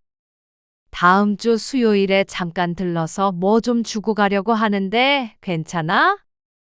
다음 주 수요일이요? 목요일에 전화를 했으니 넉넉하다고 생각했습니다. 그런데 며느리는 단칼에 거절했습니다. 아니요. 어머님, 전에 제가 말씀드렸잖아요. 최소한 일주일 전에는 말씀해 주시라고요. 일주일 전에 전화했잖아. 수요일에 온다고 하실 거면 화요일이나 수요일에는 전화를 주셨어야죠. 며느리의 말이 너무 황당했습니다. 뚜렷한 거절 사유를 말하는 게 아니라 하루 이틀 늦었다는 이유로 거절을 하다니요. 이게 그냥 시부모가 오는 게 싫어요 하는 거랑 뭐가 다른가 싶었습니다. 아, 그래? 그러면 전에 너희가 달라던 김치는 어떻게 해? 아, 김치요? 그건 유찬 아빠 보내던지 할게요. 그럼 그래라. 황 씨도 김치 같은 것이야 아들이 와서 가져가는 게 더 편했지만 용건이 그것뿐일 리는 없었습니다. 간 김에 아들네와 함께 시간도 보내고 손주도 보고 싶은 것이지 힘들게 가려는 다른 이유는 없었습니다. 그 뒤로도 몇 번 그런 일이 반복되자 황 씨는 그냥 아들네 집에 안 가고 만다는 생각을 하게 되었습니다. 그런데 또 그게 잘 안 됐던 게 황 씨 부부가 아들 집에 가려면 일주일 전에 말을 해야 하지만 아들이 아이를 맡길 때는 대중이 없었습니다. 심하면 당일에 연락이 올 때도 있었습니다. 그런데 황 씨가 손자를 예뻐하는 걸 뻔히 아니까 그럴 수 있었던 것이겠죠. 또 상황이 안 되어 맡긴다는데 싫다고 하면 내 손자가 갈 곳이 없다 생각하면 짠해서 거절할 수도 없었죠. 아마 아들 며느리도 모르지 않았을 것이었습니다. 그러던 어느 날 나 지금 너희 집 앞 빵집 앞에 지나가고 있어. 저희 집 앞이요? 근처에서 약속이 있었거든. 그래서 집에 돌아가는데 유찬이 생각이 나서 말이야. 오늘 일정 없다고 하지 않았어? 혹시 너희 한가하면 요 앞에서 봐도 되고. 아, 잠깐만요. 유찬이 엄마한테 한번 물어볼게요. 갑작스럽게 아들에게 전화하게 되긴 했지만 내심 아들이 수락할 거라고 생각했습니다. 그동안 자신들도 무작정 찾아올 때가 있었으니 말이죠. 그런데 아들은 황 씨의 예상과는 다른 대답을 했습니다. 어쩌죠? 유찬이 엄마가 좀 미리 말씀을 안 해주셔서 예약하기로 하셨잖아요. 그 말이 너무 황당했습니다. 뻔히 집에 있는 걸 아는데 이 앞까지 온 부모를 돌려보내는 게 어이가 없었습니다. 집 안으로 들어가겠다고 하는 것도 아니고 앞에서 잠깐 보자는 것인데 말이죠. 갑작스럽게 전화한 자신의 잘못도 있지만 예약을 들먹이며 거절하는 며느리도 참 야박하다 싶었습니다. 그러는 자신들은 아무 때나 찾아오면서 말이죠. 그날은 안 된다기에 그렇게 돌아가긴 했지만 억울했습니다. 너무한 한 거 아니니? 자식 손주 보는데 무슨 예약식이나 해? 그래서 황 씨도 따져보지 않은 것은 아니었습니다. 에이, 예약은 말만 그런 거고. 다 약속이 있고 일정이 있어서 그랬던 거죠. 너무 섭섭하게 생각하지 마세요. 그날도 그러고 1시간 뒤에 약속이 있었어요. 그러다 보니 아들네를 만나게 되는 건 아이를 봐줄 때뿐이었습니다. 뭔가 불공평하다는 생각은 하고 있었지만 젊은 사람들이 바빠서 그런 거라고 이해하려고 노력했죠. 그러던 어느 날이었습니다. 아들이 황 씨가 내심 서운해하는 걸 알아서 그런지 황 씨 부부를 집으로 초대했습니다. 이번 주말에 혹시 시간 괜찮으세요? 이번 주말? 왜? 저희 집에서 같이 식사도 하고 그러면 좋을 것 같아서요. 정말? 엄마 아빠는 주말에 일 없지. 네. 그러면 토요일 점심 때 오시면 될 것 같아요. 아들이 웬일인가 싶었습니다. 다 며느리의 허락이 있어서일 텐데 의외였죠. 그놈의 예약인지 뭔지는 안 해도 되는 것인가 싶었습니다. 어서 오세요. 그렇게 방문한 아들네 집. 이렇게 같이 식사하는 건 또 오랜만이네. 그런가요? 매번 애를 맡기고 데리고 가고 하는 게 다인지라 사실 이렇게 함께 밥을 먹는 경우는 잘 없었습니다. 명절이 아니고는 말이죠. 그런데 식사가 거의 끝나갈 때쯤에 아들이 말했습니다. 저희 이사 가려고 해요. 그래? 여기도 좋은데 왜? 전세 만기도 다가오기도 하고요. 애도 더 크면 이 동네보다는 다른 데가 더 나을 것 같아서요. 그래. 너무 먼 데로만 안 가면 좋겠다 생각하고 있었는데 아들이 이사 얘기를 꺼낸 건 다른 의도가 있어서였습니다. 만약에 아버지가 도와주시면 이번에 내 집장만도 생각하고 있어요. 그 말에 밥을 잘 먹던 남편이 눈을 동그랗게 떴습니다. 설마 이런 부탁을 해올 줄은 몰랐습니다. 지금 살고 있는 집의 전세금도 황 씨 부부가 마련해 준 것이니 말이죠. 그러니 갑자기 친절하게 집으로 초대를 하고 밥을 대접한 것이 이해가 갔습니다. 어쩐지 입맛이 떨어지는 기분이었습니다. 그동안 서운한 것도 참고 있었는데 돈 때문에 사람의 태도가 바뀌었다고 생각하니 더 섭섭한 듯 했습니다. 며느리조차 그 옆에서 초롱초롱한 눈빛으로 황 씨 부부를 바라보고 있었습니다. 남편의 입에서 긍정적인 대답이 나오길 기다리는 것 같았습니다. 그래도 전세랑 매매랑 가격 차이가 날 텐데. 한두 푼 가지고는 안 될 거 아니냐? 저희도 모아둔 돈이 좀 있긴 해요. 그래서 얼마나 보태달라는 말이야? 1억 정도. 뭐? 그야말로 억소리 나는 금액이었습니다. 전세금도 만만치 않았는데 자식이 하나라 무리해서 해준 것이었습니다. 그런데 1억을 달라는 말을 어떻게 또 꺼낼 수가 있는 것인지 황당하다는 듯이 쳐다보자 아들도 조금은 민망한 눈치였습니다. 그래도 염치라는 걸 아주 조금은 아는 듯했죠. 유찬이도 커갈 거고요. 또 둘째도 생각하고 있어서 아무래도 이번에 이사하면서 오래 살 집으로 가야 할 것 같아요. 네. 그리고 좀 넓은 집에 가야 어머님, 아버님도 더 편하게 오시지 않을까요? 겉으로 티는 안 냈지만 속으로는 헛웃음이 나왔습니다. 집이 크든 작든 과연 황 씨 부부가 편히 올 수 있을까 싶었죠. 황 씨는 그렇지 않을 것 같다고 생각했습니다. 아들의 초대로 풀리려던 마음에 빗장이 걸리게 되었습니다. 그건 남편도 마찬가지였는지 아들이 원하는 답을 돌려주지 않았습니다. 그런데 오히려 아들 며느리가 황 씨 부부에게 서운해했습니다. 그러면 가능한 만큼만이라도 보태주세요. 얼마가 됐든 당연히 황 씨가 도와야 한다는 듯한 느낌이었습니다. 이 집 전세금도 아버지가 해주신 거잖아. 집을 넓히던지 사던지 하는 건 너희 힘으로 해야지. 거절의 말을 전하자 며느리의 표정이 급속도로 안 좋아졌습니다. 황 씨의 느낌대로라면 이럴 줄 알았으면 초대하지도 않았다고 생각하고 있는지도 몰랐습니다. 그렇게 분위기가 싸늘해지고 있는데 벼랑간 초인종 소리가 들렸습니다. 누가 왔나 보다. 그러자 아들이 고개를 갸웃거렸습니다. 택배인가? 누군가 오기로 되어 있는 건 아닌 듯 했습니다. 그런데 아들이 문을 열자 들어온 건 의외의 인물이었습니다. 어머? 들어온 상대방도 황 씨 부부를 보고는 조금 놀란 것 같았습니다. 아이고 연락을 해보고 올 걸 그랬네. 계신 줄 몰랐어요. 황 씨 부부도 어정쩡한 포즈로 몸을 일으켰습니다. 너무 갑작스러웠죠. 그런데 아들이나 며느리도 안사돈의 방문을 모르고 있었던 눈치였습니다. 엄마 갑자기 왜 왔어? 무슨 일 있어?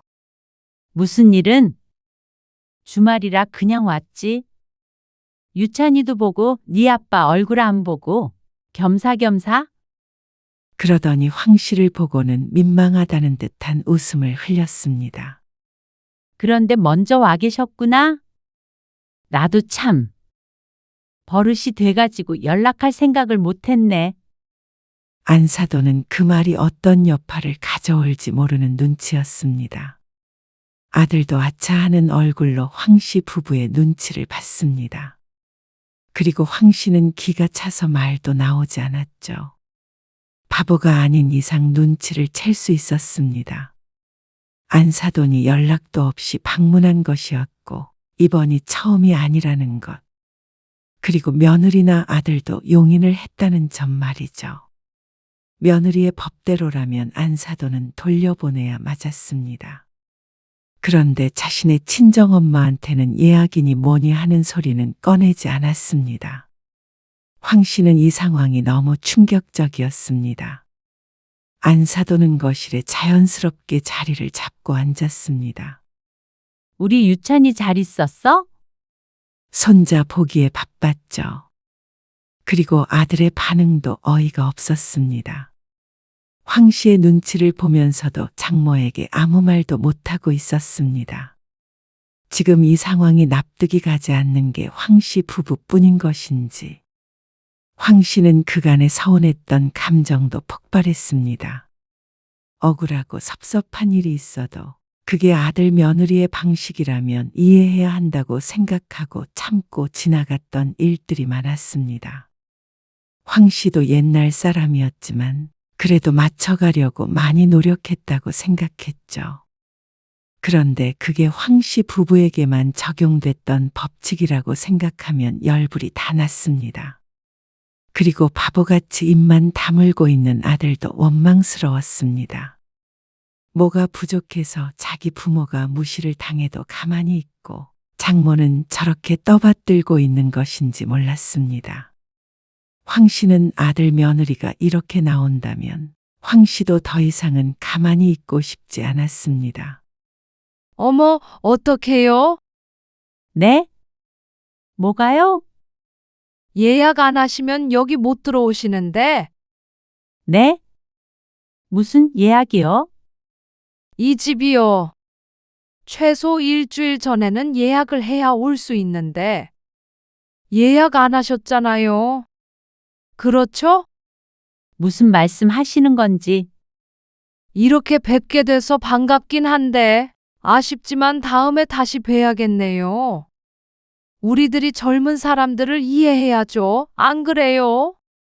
이게 다 무슨 소리니? 아, 장모님 그게요. 제가 지난번에 약속 없이 왔다가 다시 돌아간 적이 있거든요.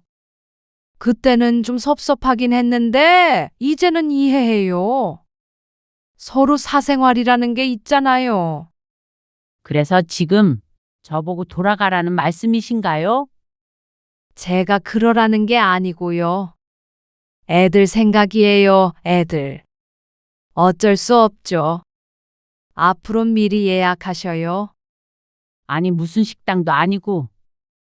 안사돈의 말에 황 씨는 호호 웃으며 대꾸했습니다. 참 웃기죠? 에요. 그럼 다음에 뵐게요. 황 씨가 일어나며 말하자 안사돈도 엉거주춤 자리에서 일어났습니다. 그리고 아들과 며느리는 입만 벌리고 있고 달리 반박을 하지 못했죠. 졸지에 쫓겨나게 생긴 안사돈은 많이 당황한 눈치였습니다. 며느리는 분위기가 이상하게 돌아가자 안사돈에게 조용히 말했습니다. 엄마 일단 가고 내가 이따가 연락할게. 며느리가 그렇게 말하자 안사돈은 얼굴이 울긋불긋해졌습니다. 하지만 딸까지 돌아가라고 한마당에 버티고 있기도 민망했는지 가방을 챙겼습니다. 제대로 인사조차 못하고 집 밖을 나서는 얼굴이 예전에 황 씨의 얼굴처럼 달아올라 있었습니다. 안사돈이 돌아간 뒤에도 얼어붙은 분위기는 풀리질 않았습니다. 아들 내외는 더 이상 돈 얘기를 꺼낼 수가 없었고 황 씨 부부도 아들네와 마주보고 앉아있기가 힘들었습니다. 아니, 사실 그 얼굴들이 꼴보기가 싫어졌습니다. 이래놓고는 돈은 우리한테 달라고 그러냐. 대접받는 사람 따로 있고 돈 주는 사람이 따로 있나 보다. 그런 게 아니에요. 그러면 예약인지 뭔지 하는 건 왜 우리한테만 있었는지 모르겠네? 어머니, 그 부분은 죄송해요. 다시는 안 봤으면 싶다. 황 씨 부부도 자리에서 일어났습니다. 어머님, 며느리가 부르는 소리를 뒤로하고 황 씨는 그 집을 나왔습니다. 사실 마음 같아서는 1억을 줄 게 아니라 아들네가 살고 있는 집의 전세금이라도 다시 받아내고 싶었습니다. 그만큼 괘씸했습니다. 지난 시간들을 되돌리고 싶었죠. 황 씨는 그런 것도 모르고 며느리를 존중해야 한다며 바보짓을 해왔던 것 같았습니다. 게다가 호구처럼 손주까지 봐주니 아들 며느리가 무시할 만도 했습니다. 그럼 그렇지. 예약이니 뭐니 하는 말도 상식과는 어긋났던 일이었습니다. 그 뒤로 아들에게서 몇 차례 연락이 왔지만 무시했습니다.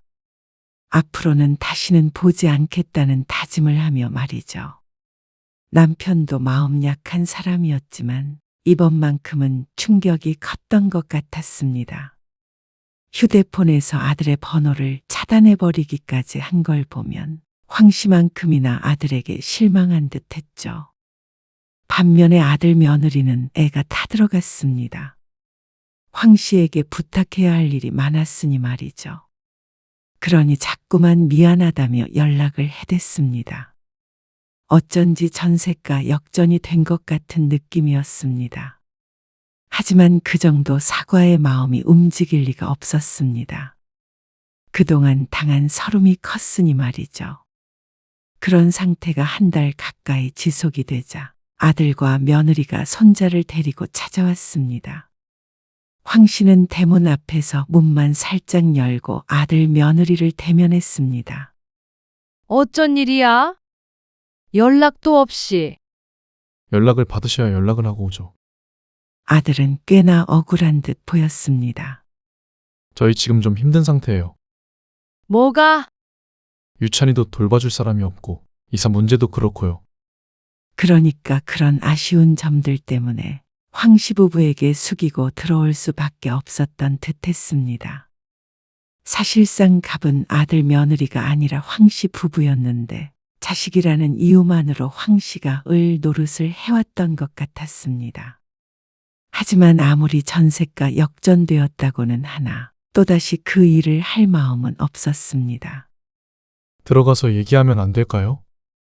문만 열었지 안으로 들여보내주지 않는 황 씨에게 아들이 팔자 눈썹을 하며 말했습니다. 저희 얘기를 좀 들어보세요. 오해는 풀고 사과드릴 건 사과드리고 할게요. 네, 어머님. 이제 그런 일 없을 거예요. 그런 일? 어떤 일 말하는 거야? 예약인지 뭔지 그거 말하니?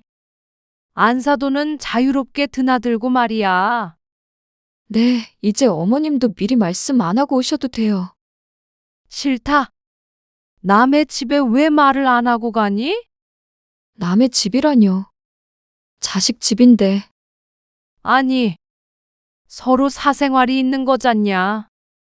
그런 의미로 이만 돌아가라. 네? 돌아가라고요? 그래. 내 집에 예약도 안 하고 와서 들어오겠다니 참 양심이 없다. 예약이요? 그래. 앞으로 오려면 너희도 예약하고 와.